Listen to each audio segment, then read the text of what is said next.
here's another quick tip from Whole Latte Love.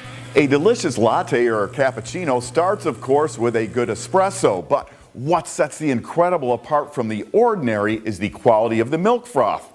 Hey coffee lovers, Mark here from WholeLatteLove.com. Today I'll go over my 2 T's, which are key to a sweet and delicious milk froth. And stick around for the end of the video and I'll show you a way to practice frothing without using any milk at all. Now, it doesn't matter if you're using a machine with an auto frothing wand or a high-end prosumer with unlimited manual steaming power.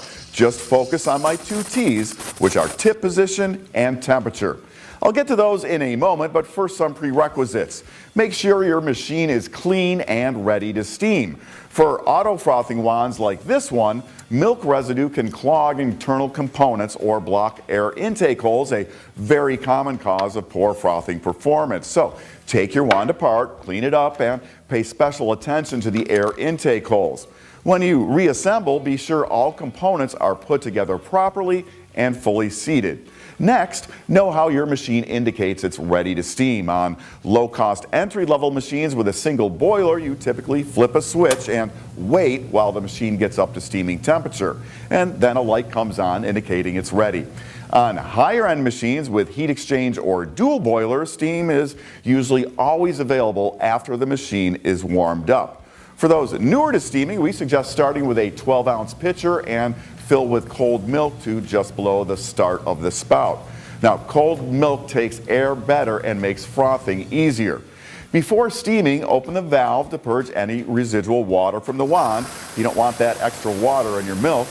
After purging, shut off the steam. Now, let's talk about that first T, which is tip position.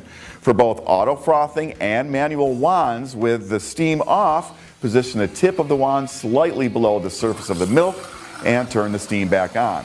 If using an auto frothing wand, leave the tip in this position. On most wands of this type, more air is injected the closer the tip is to the surface of the milk. For manual wands, the idea is to lower the pitcher so the wand tip gets very close to the surface of the milk, finding a position that causes small amounts of air to get sucked in. You should hear an occasional rip as a Venturi effect sucks air into the milk. Then as the milk expands, continue lowering the pitcher to keep the wand tip in a position close to the surface of the milk, which keeps small amounts of air ripping in. For a finely microfoamed latte style milk, stop adding air when the outside of the pitcher just starts to feel warm. For airier froth, for a cappuccino, continue adding air for a little longer. To stop adding air with either style of wand, lower the tip of the wand into the milk. For manual wands, go just below the surface. For auto frothing wands, go deeper, up to and including covering the air intake holes, which results in no more air being added. From there, it's about the second T, which is temperature, while finding a tip position that rolls the milk. A common way of getting the roll is to angle the wand using the pitcher's spout as a guide. Now that roll is important as it works to break up larger bubbles and mix them to a uniform consistency. We like a final milk temperature of about 140 to 155 degrees Fahrenheit. In that range, the apparent sweetness of the milk due to heating is at its high point. Go any hotter and that sweetness quickly fades. Now you can use a frothing thermometer to get there, or just use your hands to feel the pitcher. That 140 to 155 range is where the pitcher is just starting to get a little uncomfortable to hold. Once you've reached the final temperature with the tip still in the milk, shut off the steam. Remove the pitcher and wipe down the wand and purge it again to expel any residual milk. Now, if you ended up with some larger bubbles, you can give the pitcher a few knocks on the counter and some swirls to help break them up.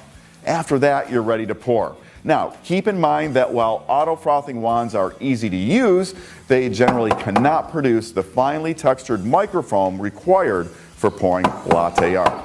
Now, at the start, I promised to show you a way to practice frothing without using any milk, and it's very simple.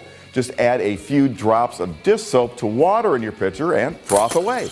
The soap makes the water froth just like milk. Now, just be sure to always purge your wand after practicing to get the soap out.